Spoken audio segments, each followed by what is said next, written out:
আপনারা কখনো লাশ গোসল করাইছেন? মানুষ যখন মারা যায় তখন তাকে দাফন করার আগে বেশ কিছু কাজ করতে হয়, অনেকগুলো নিয়ম আছে।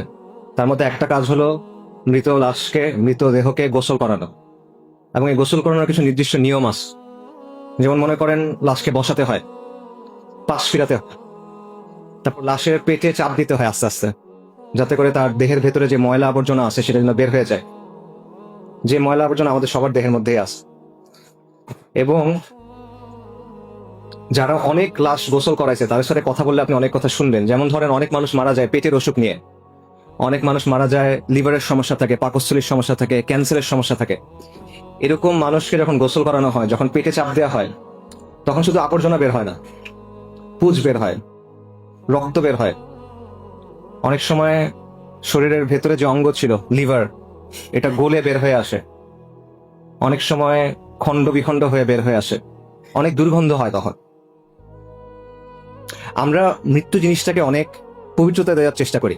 বিশেষ করে মৃত মানুষকে, আসলে মৃত্যু না, মৃত মানুষকে আমরা সম্মানিত করার চেষ্টা করি, তার উপর একটা পবিত্রতা দেওয়ার চেষ্টা করি। বিশেষ করে সেই মানুষটা যদি বিখ্যাত কোনো মানুষ হয়, নামি দামি কোনো মানুষ হয়, ক্ষমতাবান কোনো মানুষ হয়, কোনো নেতা হয়, তখন আমরা এটাকে অনেক সম্মানজনক কিছু একটা হিসেবে দেখানোর চেষ্টা করি। কিন্তু আপনি যদি ওই মানুষটাকে যখন গোসল করানো হচ্ছিল তখন দেখতেন, তখন আপনার কাছে মনে হবে না যে এই বিষয়টা সম্মানজনক, আপনার তখন করুণা হবে তার জন্য।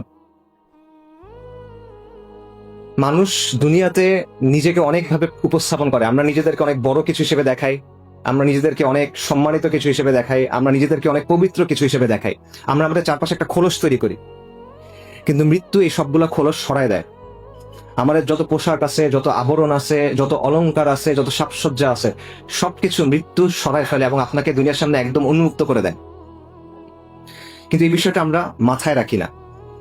আমরা দুনিয়ার জন্য ক্রমাগত ছুটতে থাকি, দুনিয়ার জন্য ক্রমাগত ফিকির করি, দুনিয়ার জন্য ক্রমাগত কাজ করি।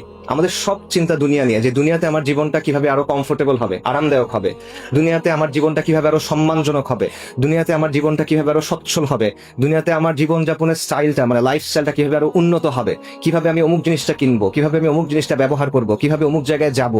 সব চিন্তা ভাবনা আমাদের এই জায়গা নিয়ে। কিন্তু যেই জিনিসটা আপনার কাছে আসতেছে, মৃত্যু, ওই মৃত্যুটা যে সম্মানজনক হবে আপনার, ওই মৃত্যুর পরে যে জীবনটা আপনার জন্য অপেক্ষা করতেছে, সেটা যে সম্মানজনক হবে কিনা, সেটা নিয়ে আমরা একেবারেই চিন্তা করি না। আমরা এটা নিয়ে একেবারে গাফেল, উদাসীন। একজন মহান তাবেঈ ছিলেন সুফিয়ান আস-সাওরী রাহিমাহুল্লাহ, সাহাবাদের ছাত্র। ওনাকে বলা হতো আমিরুল মুমিনিন ফিল হাদিস। হাদিসের ব্যাপারে বিশাল জ্ঞান রাখতেন। ওনাকে একজন এসে প্রশ্ন করছে, ইয়া আবু আব্দুল্লাহ, ওনার কুনি আবু আব্দুল্লাহ, দুনিয়ার জন্য কিভাবে প্রস্তুতি নিব বলেন, আখিরাতের জন্য কিভাবে প্রস্তুতি নিব বলেন। সুফিয়ান সাওরি বলছেন, দুনিয়াতে যে পরিমাণ সময় থাকবা সেটা অনুযায়ী দুনিয়ার জন্য কাজ করো, আখিরাতে যে পরিমাণ সময় থাকবা সেটা অনুযায়ী আখিরাতের জন্য কাজ করো। দুনিয়াতে কতদিন থাকবেন বলেন? 80 বছর সর্বোচ্চ, 100 বছর, 120 বছর সর্বোচ্চ, নাকি? আখিরাতে কতদিন থাকবেন? 1000 বছর, 10,000 বছর, 1,00,000 বছর, চিরন্তন, চিরস্থায়ী, খালিদিনা ফিহা আবাদা। দুনিয়ার জীবন হলো ক্ষণস্থায়ী, আখিরাতের জীবন হলো চিরস্থায়ী। কিন্তু আমরা আখিরাতের জীবনটা নিয়ে চিন্তা করি না। আল্লাহ সুবহানাহু ওয়া তাআলা কোরআনে বলছেন, কুল্লু নাফসিন যায়িকাতুল মাউত, নিশ্চয়ই প্রত্যেক জীবকে মৃত্যুর স্বাদ আস্বাদন করতে হবে। ওয়া ইন্নামা তুওয়াফফুনা উজুরাকুম ইয়াউমাল কিয়ামা, এবং কিয়ামতের দিন তোমাদেরকে তোমাদের যে প্রতিফল, যে কর্মফল, সেটা পরিপূর্ণভাবে বুঝাই দেয়া হবে। ফামান যুহজিয়া আনিন নারি ওয়া উদখিলাল জান্নাতা ফাকাদ ফাজ, যাকে আগুন থেকে রক্ষা করা হবে এবং জান্নাতে প্রবেশ করানো হবে, সে হলো সফল।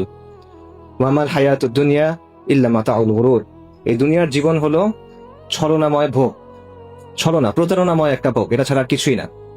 সূরা আলে ইমরানের আয়াত। এই একটা আয়াতে আল্লাহ আজ্জা ওয়া জাল আমাদের এই দুনিয়ার সব বাস্তবতা, সব মৌলিক প্রশ্নের উত্তর দিয়ে দিয়েছেন। যে বিষয় নিয়ে আমাদের এত পেরেশানি, যে বিষয় নিয়ে আমাদের এত ছোটাছুটি, যে বিষয় নিয়ে আমাদের এত চিন্তা, এত কষ্ট, সবকিছুর আসল মূল্যটা কত, এই সবকিছুর পরে কি অপেক্ষা করতেছে, দুনিয়ার সফলতা কি, ব্যর্থতা কি, এরপরে আমাদের জন্য কি অপেক্ষা করতেছে। এবং এর পরের আয়াতে আল্লাহ সুবহানাহু ওয়া তাআলা বলতেছেন, লাতুবলাউন্না ফি আমওয়ালিকুম ওয়া আনফুসিকুম, নিশ্চয়ই তোমাদেরকে তোমাদের জান এবং মালের ব্যাপারে পরীক্ষা করা হবে। দেখেন, আমাদের জীবনের মধ্যে নিশ্চিত জিনিসপত্র কিছু নাই, সবকিছু অনিশ্চিত। যে বিষয়গুলো নিয়ে আপনি সকাল থেকে ঘুমানোর আগ পর্যন্ত চিন্তা করেন, ইভেন ঘুমানোর সময় যেগুলো নিয়ে স্বপ্ন দেখেন, কোনোটার মধ্যে কোনো নিশ্চয়তা নাই। আমাদের উপার্জন, আমাদের পড়াশোনার রেজাল্ট, পরিবারে কি হবে, বাচ্চার কি হবে, সন্তানের কি হবে, স্ত্রীর কি হবে, পিতামাতার কি হবে, দুনিয়াবি যত চিন্তা আছে, যা কিছু নিয়ে আমরা চিন্তা করতেছি, কোনোটার মধ্যে কোনো নিশ্চয়তা নাই, নিশ্চিতভাবে জানার সুযোগ নাই। একটা মাত্র জিনিস নিশ্চিত, সেটা হলো মৃত্যু। কিন্তু এই মৃত্যু নিয়ে আমরা চিন্তা করি না। এই জিনিসটাতে কিভাবে ব্যাখ্যা করবেন?